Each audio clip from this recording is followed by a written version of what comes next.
Merci de nous rejoindre dans ce magazine d'actualité politique, Le Point, qui reçoit pour vous, enfin pour la deuxième fois, le député national Christophe Lutundula Appala, qui est député national, je disais, cadre de la majorité présidentielle par le passé. Il a occupé les fonctions de vice-président du Haut Conseil de la République au Parlement de transition, mais également il a occupé les fonctions du premier vice-président de l'Assemblée nationale dans la première législature de la troisième. Vital Caméré, avec comme président Vital Caméré. Vous étiez également l'un des concertateurs, des délégués dans les concertations nationales qui se sont déroulées il y a 4 mois pour finalement mettre sur pied ce gouvernement. Écoutez, je comprends les impatiences qui génèrent des rumeurs dans tous les sens, des commentaires aussi dans tous les sens, ou des absences. À la limite, c'est une alchimie qui, si l'on y prend garde, peut produire un cocktail explosif. Ça passe ou ça casse. C'est vrai que ça a été fait avec toute la solennité voulue devant le Conseil de sécurité, la délégation qui était ici, des Nations Unies, devant la présidente de la Commission de l'Union africaine, Konsa Zouma, devant le président Sassou, le chef de l'État, Joseph Kabila, témoin de la communauté internationale par rapport à ses engagements et surtout à sa volonté de procéder aux ajustements nécessités par la gestion de la conjoncture politique. Aujourd'hui, il n'y a que lui-même qui peut donner les raisons et c'est normal. Nous nous voyons un peu de loin. Le président de la République est le seul à avoir toutes les pièces de puzzle, tous les ingrédients de l'alchimie. Je pense que nous n'avons pas un vide institutionnel. J'ai dit en son temps, l'année passée, lorsque les gens ont fait vite de dire que le gouvernement était démissionnaire, la démission d'un gouvernement, disons, le caractère démissionnaire d'un gouvernement n'est possible que quand il y a 2 faits générateurs qui se résument à un seul. La démission, soit démission d'office, du fait de la censure par l'Assemblée nationale, soit que le Premier ministre, après s'en avoir délibéré avec le gouvernement, dépose la démission du gouvernement. Même quand il dépose sa propre démission, le gouvernement, à ce moment-là, tombe et il est réputé démissionnaire, il expédie les affaires courantes. Aucune de ces hypothèses ne s'est produite jusqu'à aujourd'hui. Donc nous avons un gouvernement légal qui continue à fonctionner normalement. Bien sûr qu'il y a eu la lettre du Premier ministre suspendant un certain nombre d'actes et d'activités de ministres et moi dans les sociétés d'État. Mais moi, je mets tout cela dans le compte, du fait que le Premier ministre est issu de la majorité présidentielle. Il ne pouvait rien faire qui donne l'impression de contrarier le président ou de s'agripper au pouvoir. 2, j'ai eu la chance de faire plus de 10 ans dans les cabinets ministériels dans le passé. Parfois, nos compatriotes aux responsabilités n'ont pas toujours un comportement du point de vue éthique qui est compatible au devoir de leur État. Je veux dire par là que souvent quand on annonce des choses comme ça, on devient un peu fébrile pour faire ceci, pour faire cela, des nominations, des biens de l'État à utiliser. C'est pour cela que je regrette d'ailleurs le fait que dans les entreprises publiques, depuis qu'il y a les transformations, on n'a pas de gestionnaires définitifs. Et donc moi je pense que c'était normal que le Premier ministre prenne des mesures rapidement. C'est tellement qu'il avait des éléments beaucoup plus convaincants, beaucoup plus réels que je ne les ai. Mais moi, j'ai fait un raisonnement logique et un raisonnement de responsabilité. Donc, d'un mot, je comprends les commentaires, les rumeurs, c'est ça, le produit de nos impatiences, qui somme toute sont aussi légitimes. Mais je ne pense pas que le président de la République a pris un engagement à la légère. Je ne pense pas qu'il y ait de doute au niveau de sa volonté de procéder aux ajustements nécessités par la gestion de la conjoncture politique. Je suis certain qu'il va produire un repas comestible, non, je ne dis pas copieux, mais qu'on peut manger aisément et qui pourra permettre au pays d'avancer. Prenons un peu du temps, laissons le temps au temps et laissons le président réfléchir davantage. Ben voilà, en parlant de cette loi d'amnistie, il paraît qu'on attendait que cette loi soit votée pour que ça puisse permettre aux éléments de M23 d'intégrer le prochain gouvernement. Moi je n'aime jamais verser dans les chapitres de la conjecture. Les gens qui disent mille et une choses, chacun y va de son petit commentaire. Nous sommes en démocratie, la règle c'est que la liberté d'expression, la liberté de penser. Je ne crois pas. Et quand vous lisez la loi d'amnistie, il n'y a pas que l'M23. Nous sommes allés jusqu'en 2006. Dieu merci, c'est un compromis entre tous les intervenants des partis politiques, du moins la majorité parlementaire et l'opposition parlementaire. C'est un compromis. Et si vous prenez cette trame de temps qui part de 2006 jusqu'à décembre de l'année dernière, il n'y a pas que le problème de M23. Encore que, et c'est nécessaire de préciser, l'amnistie ne concerne pas les gens qui font l'objet, par exemple, de poursuites devant la Cour pénale internationale. Des gens qui sont présumés auteurs, complices co-auteurs des crimes de guerre, des crimes contre l'humanité, des violations graves des droits de l'homme, par exemple, les violences exercées sur les femmes, les violences sur les enfants, le recrutement des enfants soldats. Il y a une série d'infractions qui ne sont pas couvertes par l'amnistie. On ne dit pas assez. Et on ne dit pas assez non plus que, grosso modo, la plupart des responsables des M23 sont concernés par ces présomptions graves concernant ces types d'infractions qui, même, de par même les statuts de Rome, les statuts portant création de la Cour pénale internationale, ne sont pas amnistiables, ne sont imprescriptibles. Donc là aussi, je crois que on est allé un peu trop dans les supputations et je crois que dans les jours à venir, l'occasion sera donnée à tous par le chef de l'État de voir un peu plus clair, de lire un peu plus, une plus grande lisibilité des intentions que l'on a et de la volonté du chef de l'État d'aller de l'avant. Alors, puisque vous avez parlé de la communauté internationale tout à l'heure, et vous avez d'ailleurs dit qu'il faudrait que les gens soient patients par rapport à la formation du gouvernement, alors que nous avons tous suivi. En janvier dernier, il y a Robinson et Feingold qui ont indiqué à Addis Abeba que le gouvernement doit se former rapidement. Est-ce qu'on peut dire comme ça que Kabila est sous pression? Moi, je pense honnêtement que sur le plan diplomatique, c'est indélicat de procéder comme ça. Le président Kabila est chef de l'État de la RDC qui est un État souverain et indépendant. Je ne suis pas souverainiste primaire, hein. J'exprime ça dans le bon sens du terme. Je ne suis pas quelqu'un qui dit souverain pour faire de n'importe quoi. Ce n'est pas ça ma vision de choses. Mais les relations internationales, c'est dit internationales, sont faites d'un certain nombre de règles qui sont à la fois des règles de fond et des règles de forme en termes de courtoisie. À la place de Robinson, Mme Robinson, qui a été chef de l'État de l'Irlande, j'espère que beaucoup de Congolais le savent, et de M. Kobler aussi, je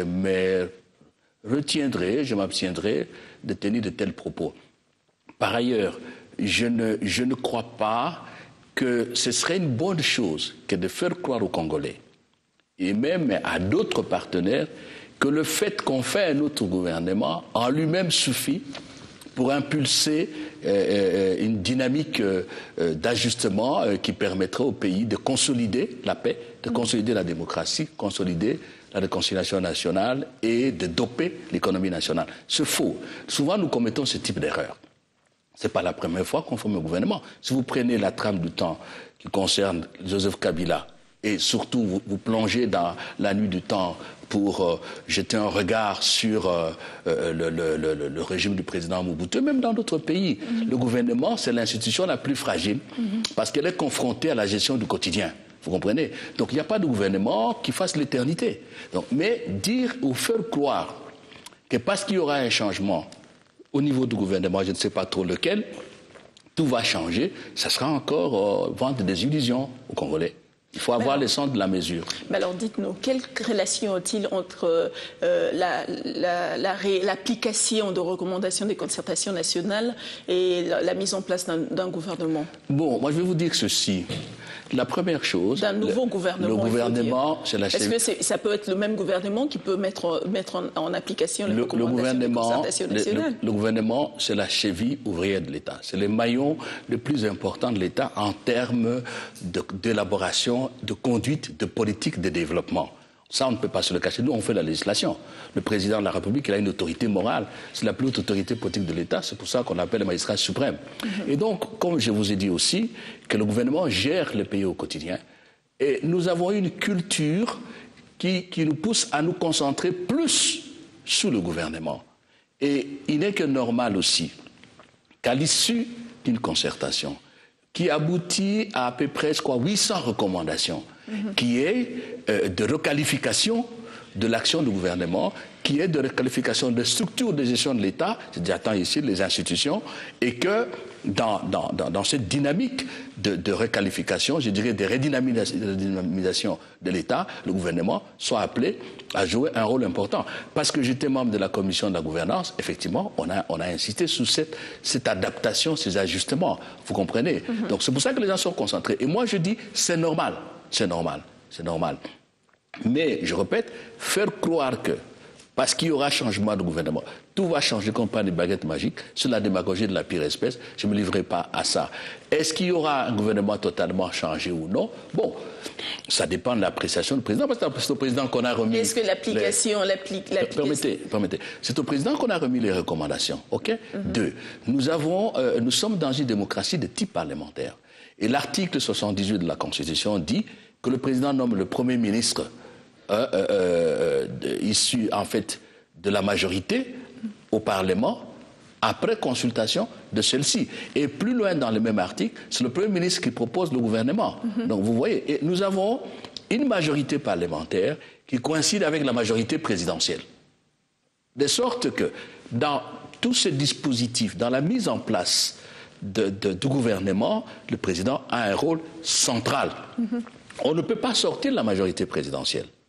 La majorité parlementaire, je veux dire, la majorité parlementaire, qui peut être élargie, je l'ai dit l'autre fois, lorsque nous étions, nous deux, ici. Parce que c'est ça l'article 78 de la Constitution.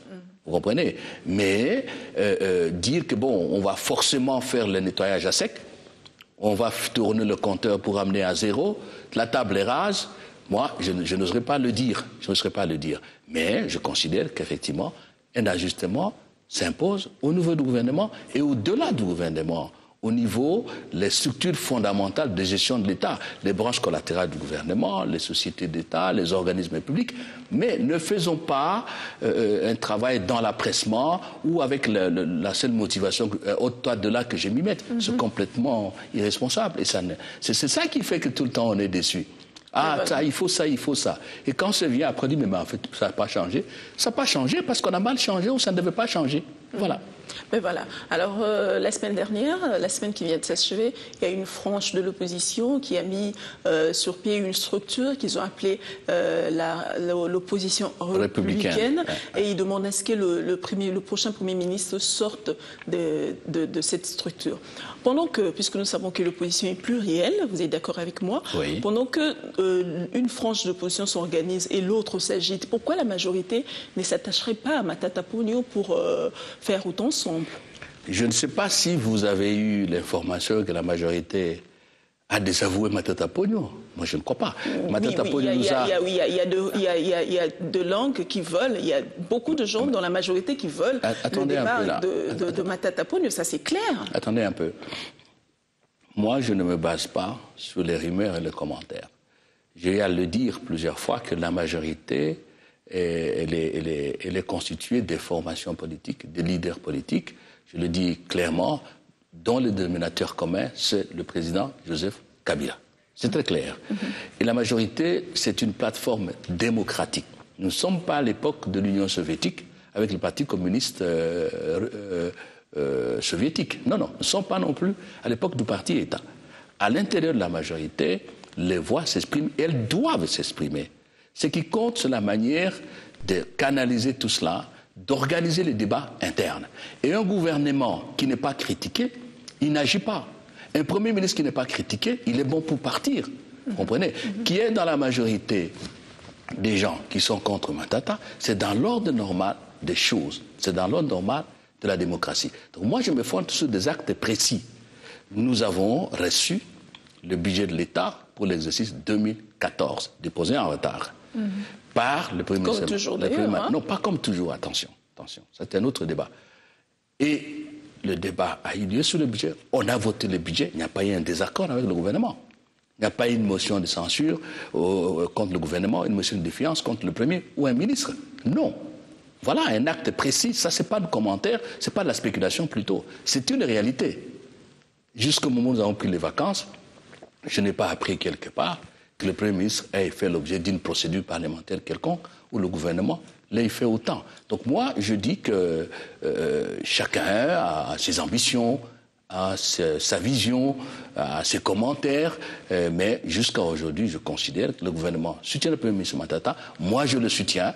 Je ne crois pas qu'il y ait eu des changements de ce point de vue-là. Les spéculations, il y en aura toujours. Et que pensez-vous de la structure mise en place dernièrement, l'opposition républicaine qui est conduite par je m'en réjouis. Et il demande à ce que le prochain Premier ministre sorte de l'opposition.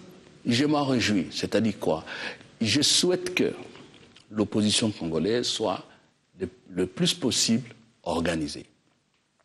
Je souhaite que la classe politique en général, même en ce qui concerne la majorité, je ne suis pas à l'aise d'avoir une majorité constituée d'une kyrielle de partis. Déjà, dans la majorité, nous sommes plus de 100 partis. Il faudra que graduellement, on aille vers des grands ensembles politiques. La démocratie va gagner en qualité et le débat aussi. Que l'opposition réclame la primature. Mais madame, on ne crée pas un parti, on ne crée pas un regroupement politique pour se retrouver tout le temps en train de faire de la diarrhée verbale. L'ambition légitime d'un homme politique, d'une formation politique, c'est d'exercer le pouvoir pour faire appliquer ses idées, pour faire appliquer les valeurs auxquelles il croit, pour faire appliquer son projet de société. Nous sommes sortis de concertation nationale. Et l'idée a germé, le président l'a dit, qu'il voulait avoir un gouvernement de cohésion nationale, qui veut dire tout simplement une large coalition en termes techniques. Vous comprenez? Alors, que l'opposition réclame, ça ne me fait pas d'état d'âme. Mais je reviens sur le fait que nous sommes une démocratie parlementaire et que l'article 78 de la Constitution est très clair. Le Premier ministre ne peut émaner que de la majorité à l'Assemblée nationale, j'ajoute. Et donc, si on fait une autre majorité, on va voir, et même si on la refaisait, regardez actuellement, moi ça ne m'a jamais gêné. Qui a la primature? C'est le PPRD. Parce que le PPRD est le plus grand nombre de députés au sein de la majorité. Je trouve que c'est normal. Vous pouvez avoir vos états d'âme, mais c'est ça, l'arithmétique politique, elle est celle-là, elle a sa rationalité, elle a son cartésianisme. Vous comprenez? Donc, que l'opposition exprime l'ambition, je dis ok, mais il y a des fondamentaux. Ça doit venir de la majorité parlementaire. C'est le président qui nomme le Premier ministre, issu de cette majorité, après consultation avec celle-ci. Ça, c'est la Constitution, on ne peut pas faire autrement. Mais voilà, alors, puisque nous parlons de Matata Ponyo, parlons aussi de son discours qu'il a prononcé devant la presse d'ailleurs, son discours bilan et plan d'action 2014. Il a montré, preuve à l'appui, qu'il a posé les jalons les jalons de l'action 2014. Alors, on peut dire comme ça, les contestations seraient du fait qu'il serait mal compris ou il y a des jalousies quelque part. Bon, il a fait son bilan. Moi, je considère que si vous prenez le pays depuis 60, ou même seulement depuis que Joseph Kabila est au pouvoir, il y a eu de progrès à certains moments, tant sur le plan économique que sur le plan politique. Mais il faut quand même noter que le gouvernement actuel a fait de progrès remarquables, même s'ils sont encore nettement suffisants par rapport à nos besoins existentiels, par rapport à nos besoins de développement. Intellectuellement parlant, on peut ne pas aimer Matata, ce n'est pas mon problème. Moi, je ne raisonne pas comme ça. Mais il y a des faits qui démontrent que, tout de même, on est en train d'avancer et qu'il y a eu des progrès. Je ne veux pas me mettre ici à vous faire de longs discours. Lui-même a présenté son bilan. Je ne suis pas son avocat. Même si je suis de la majorité, je soutiens le Premier ministre et le gouvernement. C'est très clair dans ma tête. Autrement, je quitterai la majorité le même jour. Mais je dis qu'il y a des choses qui ont été faites et il faut les reconnaître. On peut considérer que oui, ça, on peut le faire. Oui, mais ça relève de la gestion de la parole. Des petites choses, mais qui ont été faites. Il faut le reconnaître. Des petites choses, mais qu'il faut avancer. Le rythme n'est pas encore suffisant, je le répète, pour donner satisfaction à tout le monde. Et moi, j'appelle aux gens à l'honnêteté intellectuelle. Il y a un minimum républicain qu'il faut avoir dans le débat politique. Ce minimum, c'est celui qui consiste à voir la réalité en face, à le reconnaître. Et ce minimum, c'est d'être positif, pas de proposition. La violence verbale, l'agressivité verbale, bon, chacun a son tempérament. Ce n'est pas forcément ce qu'il faut. Mais voilà, parmi la mission ou parmi les choses qui ont milité à la mise en place ou au déroulement de concertation nationale, c'était aussi la sécurité à l'est du pays, puisque le gouvernement Matata a réussi quand même à a organisé cette armée qui a battu, on peut le dire comme ça, les M23, et l'armée est montée en puissance. Sur le plan de vue sécurité, les choses vont de mieux en mieux. Est-ce qu'on peut dire comme ça que les recommandations ou les retombées de concertation nationale ne vaut plus la peine puisque la guerre a déjà pris fin? Attention, il faut le connaître. Nous avons fait une gamme de recommandations qui couvrent tout le secteur de la vie nationale. Là, vous parlez secteur sécurité. Il y a la réforme de l'État, il y a le renforcement de la démocratie, il y a la réconciliation, il y a des ajustements économiques et financiers auxquels il faut procéder. Ça, c'est de deux. Ce serait une erreur aussi de penser que le prouesse actuel, la montée en puissance actuelle de l'armée est le produit des concertations nationales. C'est une action... Les produits du gouvernement en place, alors? Non, attendez. C'est une action qui a été conduite et qui continue à être conduite dans le long terme. Si vous voyez tout ce que le président Kabila a fait, toutes les réformes qu'on a amorcées, le problème chez nous, les Congolais, c'est qu'on est impatient plutôt. On va vite. Et parfois, lorsque le progrès se réalise, on oublie d'où l'on vient. D'où l'on vient, on oublie ça. Vous comprenez? Moi, je dis qu'il faut consolider la paix. Il faut consolider la puissance actuelle que notre armée acquiert au fil du temps. Il faut aussi éviter à ce que toutes ces victoires qu'on a remportées s'effacent en un jour. Hein, comme disait le Corneille dans le Cid, rêve de temps de jour en un jour effacé. Il faut que ce ne soit pas éphémère. Il faut que ce soit solide pour que nous puissions espérer vivre en paix. Le Congo a 9 voisins, 9000 kilomètres de frontières. Avec tout ce qu'il a comme richesse, ça ne sert à rien de répéter ça tout le temps. Nous devons être un pays qui se prépare à la guerre à chaque seconde. Je dis bien à chaque seconde. Et là aussi, le gouvernement a fait un effort. Vous n'allez pas me dire que cette armée est sortie comme ça, cette puissance est sortie du néant. Il a fallu avoir un leadership, celui de Joseph Kabila, avec un exécutif qui suit, c'est l'exécutif de Matata, avec un parlement qui vote la loi qu'il faut, qui encourage la population. C'est notre parlement, le Sénat et l'Assemblée nationale actuelle, notre législature. On avance. C'est l'action de tout le monde. Voilà. Et de nos partenaires aussi. Parce que là aussi, ce ne serait pas honnête de considérer que la MONUSCO est ici pour rien, que les Sud-Africains, les Tanzaniens, les Malawites sont venus pour rien. Non. Il y a un soutien remarquable de la part de la communauté internationale, l'Union africaine, les Nations unies, la France, qui a été au four et au moulin au niveau du Conseil de sécurité avec de résolutions qui nous ont permis d'avancer. Ban Ki-moon lui-même s'est impliqué fortement. Donc c'est cette action commune qui conduit au résultat actuel, en considérant que nous sommes les premiers responsables, nous devons être le premier acteur de notre bien-être, de notre sécurité. Voilà. Voilà, puisque nous parlons de l'action du gouvernement en place, parlons aussi de la bancarisation qui a été quand même saluée par tout le monde. Mais pourquoi on n'a pas pensé à revoir les salaires des fonctionnaires à la hausse, comme c'est le cas pour vous, les députés nationaux? Non, je vais vous dire ceci. Moi, j'étais au bureau pendant un temps. Je crois que les députés font aujourd'hui, la législature passée une partie. Maintenant, les députés n'ont pas eu des augmentations de salaire, comme on le dit. Comme on le dit. Moi, j'ai eu la chance d'être membre du bureau de l'Assemblée pendant 2 législatures. Il y a des choses qui se disent. Vous savez, quand nous étions à CRPT, on disait que les membres du bureau avaient $10 000. Moi, j'étais deuxième vice-président, je peux le dire aujourd'hui, je n'avais pas $1 500. Le Conseil de la République n'avait pas $500. Et on peut continuer. Mais revenons à l'essentiel. Et je sais qu'il y a une critique fondamentale qui est faite aujourd'hui. Peut-être c'est de cela que vous voulez me parler, parlant de salaire. C'est qu'il y a croissance, 8,5%, et une croissance soutenue depuis 12 ans. C'est une première, 12 ans. Il y a eu des périodes de croissance fortes. 70, par exemple, c'était 9,7. C'est la plus forte période de croissance. 69, 9,1. Et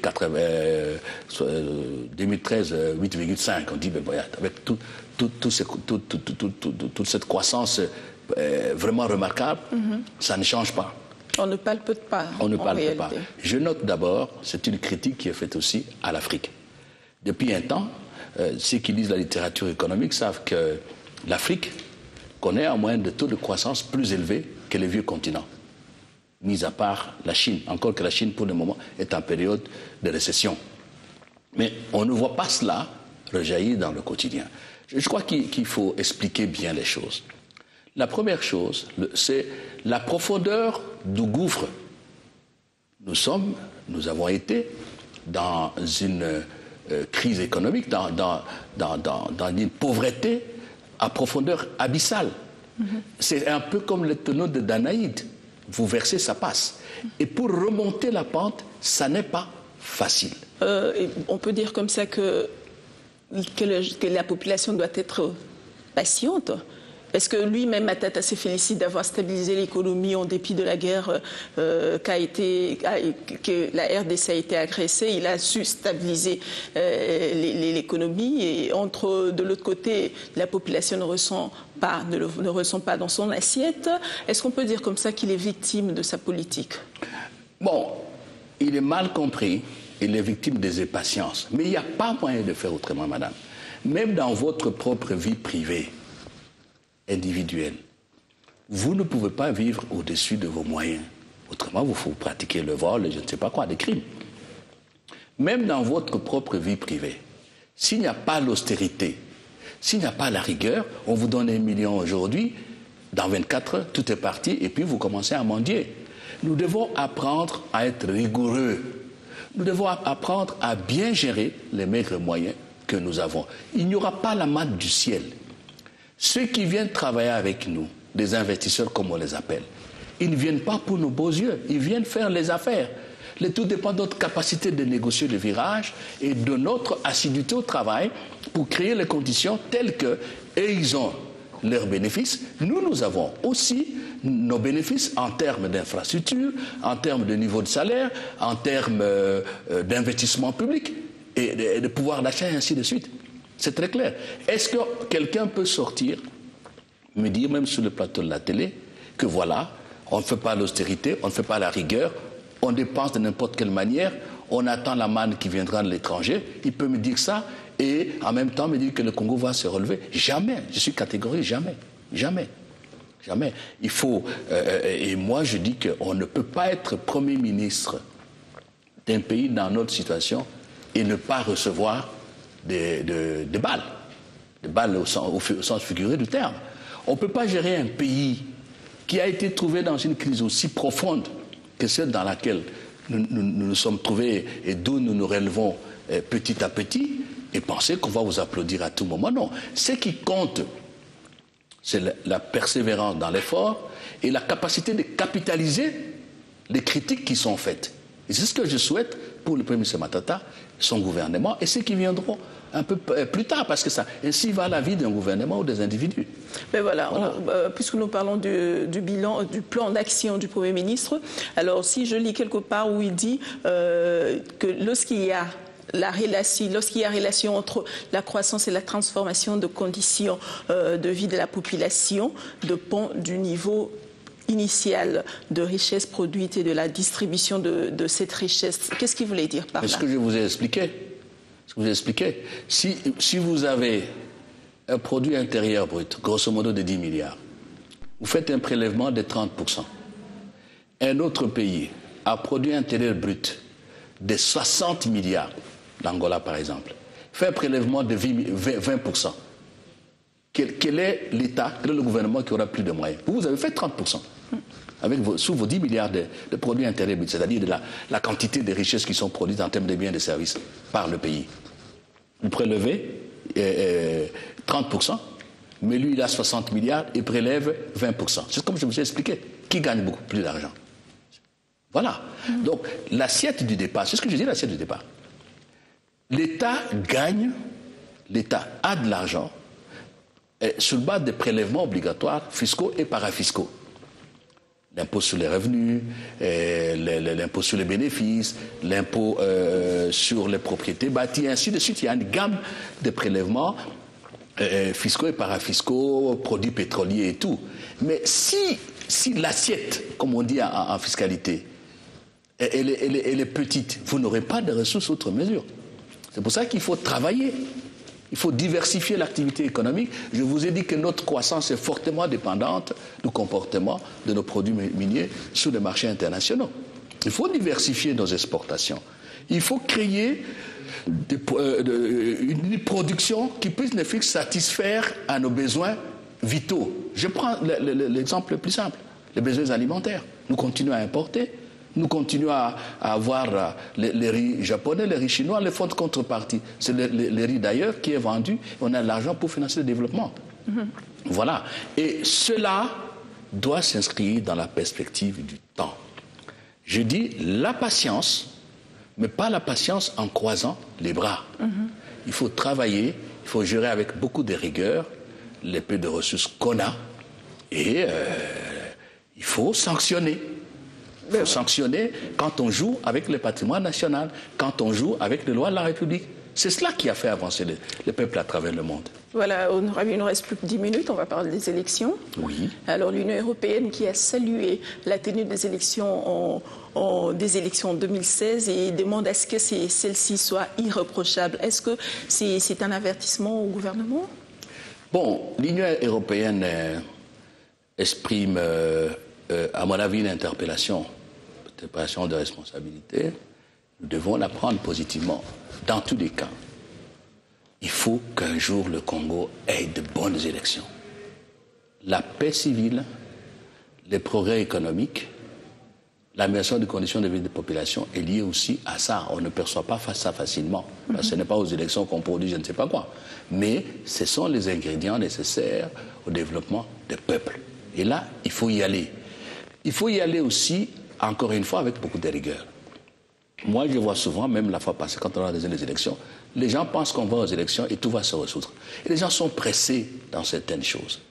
Ah oui, le 6 décembre, s'il n'y a pas d'élection, Kabila, c'est terminé. Comme si tout s'est ramené sous la tête du président de la République. Et vous savez ce qui s'est passé. Maintenant là, la CENI nous a présenté une feuille de route en 3 scénarios. Nous l'avons critiqué à l'Assemblée, critiqué au sens de mettre des avis de considération. Moi, j'ai émis mon point de vue. Je crois qu'il y a un 3e scénario qu'on peut conduire qui peut être à la fois réaliste, réalisable et conforme à l'esprit et à la lettre de la Constitution.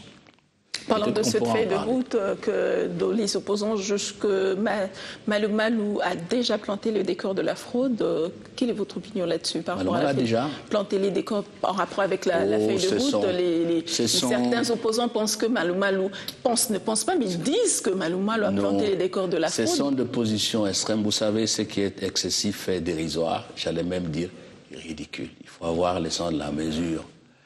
C'est à la fois des alertes. J'ai toujours pensé que, pour parler de l'abbé Malo Malo, que je respecte beaucoup, un homme très courageux, intelligent aussi, j'ai toujours dit que le défi qu'il a vis-à-vis de lui-même, vis-à-vis de l'Église catholique, vis-à-vis des Congolais, c'est de démontrer que tout ce qu'on a dit sur lui était faux, qu'il était parmi les meilleurs organisateurs des élections dans notre pays. À l'extérieur, alors qu'on le juge déjà pas crédible et lors de la signature de bonne conduite, il y a une bonne frange d'opposition qui ne se sont pas présentées. N'est-ce pas là un blocage déjà? Ce sont des procès d'intention et il lui appartient avec la CENI de démontrer le contraire. Nous allons le soutenir si il prend cette voie-là. Et la fraude, tout ça, en fait, il y a un problème parce que la CENI propose, dans un des scénarios, d'organiser le sénatorial en 2017 et de faire élire les députés provinciaux au suffrage universel, au suffrage indirect. Oui, c'est-à-dire que pensez-vous d'ailleurs de cette mode indirect? Je vais expliquer ça. C'est-à-dire que on élirait l'année prochaine les conseillers des secteurs de chefferie, les conseillers de communes, et ceux-là, à leur tour, éliraient les députés provinciaux, qui, à leur tour aussi, éliraient les sénateurs. Là, il y a un problème d'abord technique. L'article 87 de la Constitution dit que les députés provinciaux sont élus au suffrage universel direct et secret. L'article 97. 197. 197. Donc, si vous voulez changer ce mode-là, il faut modifier la Constitution. C'est un élément important. Des deux, moi je considère que nous ne pouvons pas continuer avec l'illégitimité. Le poisson, dit la sagesse populaire, punit toujours par la tête. Vous ne pouvez pas avoir un Parlement dont un poumon, l'Assemblée nationale, est issu des élections, et le Sénat, un autre poumon, Qui est illégitime. Qui est là, qui n'a que la légitimité légale. Le fait que la Constitution dit que les mandats se terminent lorsque ceux qui viennent d'être élus sont installés.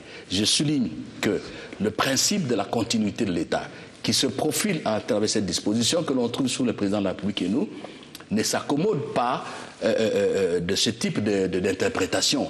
Ça concerne d'abord les services administratifs de l'État. Vous ne pouvez pas remplacer un mandat électif par l'application, un peu comme ça, de ce principe de la continuité de l'État. Et puis arriver jusqu'à faire que le sénateur, le gouverneur de province, les députés provinciaux aient un mandat full de 5 ans. Ça prouve, je m'excuse beaucoup, une interprétation permise de dire que bon, nous sommes incapables de suivre, de vivre la Constitution dans sa lettre et dans son esprit. Cela n'est pas normal. Moi, je considère que le processus, je ne le dis pas par méchanceté, ou le processus ou le cycle de mon frère, le pasteur Mulunda, a commencé. Il a été ce qu'il a été avec le reproche qu'on a fait à ce cycle Mulunda. Il faut l'achever. L'achever en demandant à la CENI, à l'abbé Malobal et à ses amis, à ses collègues, de l'améliorer, le fichier électoral et tout, pour que nous puissions l'année prochaine avoir de nouvelles assemblées provinciales, de nouveaux gouverneurs de province et un nouveau Sénat. Lorsqu'on termine ce cycle-là, le cycle Mulunda, on dit plus jamais ça au Congo, et on demande maintenant à la CENI de nous faire des élections normales, de nous ramener à la normalité. Par ailleurs, si vous permettez, il ne faut pas voir seulement que le budget électoral pour organiser les élections à la base. Non. Lorsque la CENI aura organisé les élections, demandées par ailleurs par nos partenaires, qu'est-ce qui va arriver? C'est fini. On vous laisse la gestion de ces institutions locales et urbaines et de la base. Où est le budget? J'ai ici des chiffres. Si nous élisons maintenant à la base, nous aurons, je crois que je peux retrouver le papier, ici, au moins, voilà, 24 000 cadres à payer. Nous aurons des assemblées délibérantes à partir du secteur, plus de 200 à faire fonctionner. Vous avez ici la série d'arrêtés, de décrets portant création de villes, de communes, signés par le Premier ministre Mojito et Matata. Ce que je vous donne là, les 24 000 là, ne comprennent pas encore les organes délibérants de nouvelles villes et de nouvelles communes qui sont plus de 300. Soyons responsables. Vous aurez l'argent. Où? Parce que vous n'avez pas un budget qui atteint même 9 milliards de dollars. En termes de réalisation, ça n'atteint même pas 7 milliards. Alors, soyons responsables. Moi, je vais dire ceci. La décentralisation, on l'a commencé, il faut d'abord la consolider au niveau des provinces. Que les provinces soient réellement autonomes. Les transferts des 40%, transferts de charges, transferts de ressources. Que cela devienne un fonctionnement heureux, normal. 2, qu'on termine... Avec tout le temps que ça peut prendre, c'est pas un problème. Mais c'est une question de volonté politique. Qu'on termine le règlement de la question de la légitimité au niveau du Parlement, des assemblées provinciales, de gouverneurs, de gouverneurs. Comme ça, au niveau du pouvoir central, la page est tournée. Au niveau de province, la page est tournée. Et nous commençons raisonnablement, dans la sérénité, à préparer les autres échéances, en intégrant ce que je viens de vous dire. Les partenaires extérieurs, ils disent ça. Mais je dis quelque part, c'est cynique. C'est cynique. Parce que si peu importe. C'est cynique ce que les partenaires font. Vous élisez les assemblées, des organes délibérants de communes, de villes, de secteurs ou de chefferies, et après on vous dit non, nous on n'intervient pas pour financer le fonctionnement de l'État. C'est ce qui va se passer. La décentralisation Vundoy de 82, elle a échoué pourquoi? Entre autres, parce qu'il n'y a pas eu de ressources pour financer les fils des assemblées provinciales. Alors, ne faisons pas des illusions. Voilà, vous parlez de la décentralisation, oui, d'une part, alors que de l'autre part, il y a aussi le recensement de la population qui doit être fait. Voilà, c'est pour cela, ça vous ne faites que m'appuyer. C'est pour ça que je dis, améliorons le cycle Mulunda, clôturons avec le Parlement, avec les assemblées provinciales, les gouverneurs, arrêtons l'hémorragie qui est actuelle au niveau de la légitimité des institutions. Cette diarrhée de légitimité qui descend, il faut arrêter ça, bouclons ça et préparons tout cela, madame, graduellement, intelligemment, en intégrant toutes les données au niveau du coût budgétaire, au niveau du personnel aussi. Il ne suffit pas d'avoir un chef de secteur élu, de conseiller de secteur élu, il faut avoir un personnel compétent à ce niveau-là. Encore que j'ai oublié, au niveau des circonscriptions électorales, la circonscription électorale pour le secteur de la chefferie, c'est le groupement. Au niveau du ministère de l'Intérieur, est-ce qu'ils sont prêts pour nous dire que dans tel territoire, les groupements sont ceci, cela, parce qu'on crée aussi d'autres groupements. Il faut mettre de l'ordre dans tout ça. Oui, on peut. Voilà. Alors, dans ce cas, on peut donner raison à ceux qui ne croient pas aux élections, à la réalisation des élections en 2016. Tous les moyens sont bons pour que Kabila reste davantage au pouvoir. Non, ça encore, c'est du mensonge, c'est de la démagogie. Je dis les choses clairement. Terminons ce qu'il faut faire au niveau national. Reprenons les choses à la base. Normalement, plus jamais ce qu'on a connu. Et si vous terminez les provinciales et les sénatoriales l'année prochaine, qu'est-ce qui vous empêche de faire la présidentielle et la législative en 2016? Qu'est-ce qui vous empêche? Parce que la Constitution a prévu un terme, 5 ans. Ce qui n'est plus le cas pour les sénateurs. Et les mandats des sénateurs ira là aussi, on fait la démagogie. Des prochaines élections présidentielles. On fait la démagogie. Honorable, nous sommes à la fin. On fait la démagogie en abusant de ce qu'on considère comme la naïveté et l'ignorance du peuple. On fait en fait, comme disait Jean-François Revel, du plein politique avec du vide intellectuel. C'est faux. Il n'est jamais dû quelque part que les sénateurs, les députés nationaux, le président doivent être élus au même moment. Dans les pays où le Sénat est renouvelé au tiers, chaque 2 ans ou chaque 3 ans, les sénateurs n'ont jamais été élus au même moment que les députés et les chefs de l'État. La France est là, les États-Unis sont là, et on peut continuer la série. Donc, tout ça sont des mensonges. Nous avons été élus, nous députés nationaux. Les mandats se terminent en 2017. Nous aurons nos élections. Le chef de l'État a été élu. Les mandats se terminent en 2016. Il aura l'élection présidentielle pour élire un nouveau président de la République, et ainsi de suite. Donc, ne faisons pas l'amalgame pour tromper les gens. Le drame le plus grave que nous ne saurons pas gérer, c'est que s'il y a une crise, du fait qu'on a précipité les élections, du fait qu'on a fait de l'amalgame, et on va encore revenir, non, on n'a pas fait ça, c'est pas bien, tout ça. Et je vais terminer, le code de bonne conduite que la CENI a signé avec les partenaires politiques, les partis politiques. Très bien, mais 2 choses. La première, ce n'est pas suffisant. Il faut qu'on l'applique. La deuxième, et c'est la plus importante, il n'y a pas que les partis politiques qui sont intervenants dans le processus électoral. Il y a le service de sécurité, il y a l'armée, il y a la territoriale, il y a toute une série de partenaires à l'élection, comme j'appelle, qui doivent prendre cet engagement de conscience, cet engagement citoyen et de responsabilité. C'est dans cette condition-là que tous ces instruments que la CENI a mis en place pour dissuader peuvent porter. Je sais qu'on n'a pas épuisé la matière, on a beaucoup à dire, on n'en finira pas en une émission, mais merci quand même d'être passé. Merci de m'avoir donné l'opportunité de m'expliquer et d'exprimer mes idées en toute démocratie. Merci beaucoup. Merci également à vous. Je viens de m'entretenir avec le député national cadre de la majorité présidentielle Parti Chara à Joseph Kabila Kabange. Il s'agit de Christophe Lutundula Apalapene Apana, qui, je disais en début de mission, était 2e vice-président du Parlement de transition à CRPT, mais également premier vice-président de l'Assemblée nationale de la première législature de la 3e République. Merci d'avoir été des nôtres. Je retrouve le mardi prochain avec le même plaisir.